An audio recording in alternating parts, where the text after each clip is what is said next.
और कोई दूसरा जमीन नहीं दे रहा है आपको कि जाके वहाँ रहिए? नहीं, कुछ नहीं है। तो क्या मेरा रहती जमीन का कुछ मुआवजा नहीं देगा बीसीएल? बिल्कुल देना चाहिए।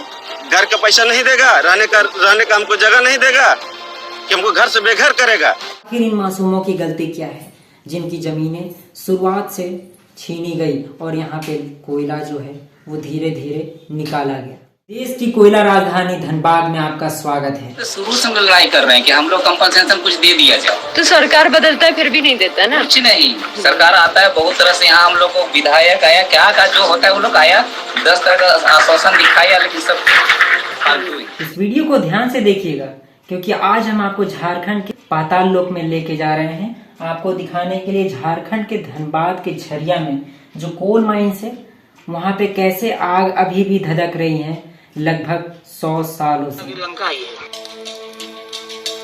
आप फेंक दिया है, घर में मर गया बेचारा। अभी तो दिन के खा रहे हैं, रह रहे हैं, रात के कखनी की होगा।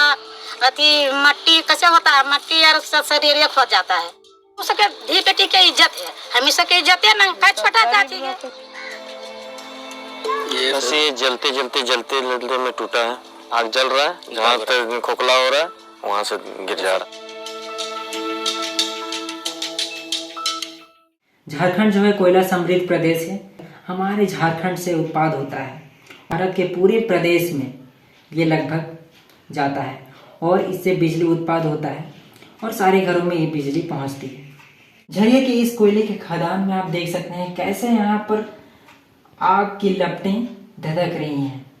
लगभग 100 सालों से जो है यहाँ पे आग लगी पड़ी है खदानों के अंदर। जमीन के अंदर से आग धधकती है। इतना नुकसानदायक मीथेन गैस वहाँ पे निकलता है और वहाँ के रूरल पॉपुलेशन को कितना नुकसान पहुँचाता है। झरिया में सबसे पहले यहाँ पे जो है कोयला खदान स्टैब्लिश किया था अंग्रेज़ों ने, जब वे यहाँ पे शासन करने के लिए आए थे। और धीरे धीरे जब वे कोयला वहाँ पे निकालने लगे तो वहाँ पे अचानक आग लगी और वो आग धीरे धीरे फैलने लगी। और आगे चल के ये कंपनी जो है वो बीसीसीएल आज के टाइम में वो अंडरटेक कर रही है। उस समय वहाँ पे रहने वाले हजारों परिवारों को नया घर, नया जमीन देने का वादा किया गया था, पर अब तक उन्हें नहीं मिला है। कहाँ जाएंगे? आप तो रोड लेके चल जाओ, कहाँ जाएंगे? उसका कोई सुविधा लोग ड्राइवर को अपना जान बचाने के लिए किसके पास, किसका बंगला में चले जाए, जीएम के बंगला में चले जाए यहाँ से रहने के लिए। पर अभी भी वहाँ पे लोग रह रहे हैं और वहाँ की समस्याओं से जूझ रहे हैं। कई सारी उन्हें बीमारियां हो रही हैं, अगर उन पर ध्यान अभी तक जो है किसी का गया नहीं। सरकार आता है बहुत तरह से। यहाँ हम लोग को विधायक आया, क्या का जो होता है वो लोग आया, 10 तरह का आश्वासन दिखाया, लेकिन सब फालतू ही। ये जमीन के अंदर लगी हुई आग का जिम्मेदार कौन है, हम किसी पे डायरेक्ट इल्जाम नहीं लगा सकते क्योंकि ये कई सालों से, लगभग 100 सालों से जलता आ रहा है और इसकी शुरुआत अंग्रेजों के समय हुई थी।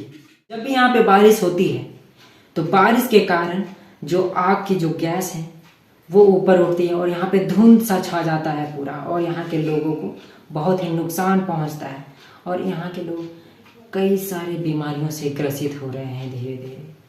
तो क्या यहाँ का हाल ऐसा ही रहेगा या फिर आगे आने वाले समय में सुधर भी पाएगा? जानने के लिए देखते रहिए। धन्यवाद। क्या मांगते हैं आप वैसे कि घर दूसरा दे?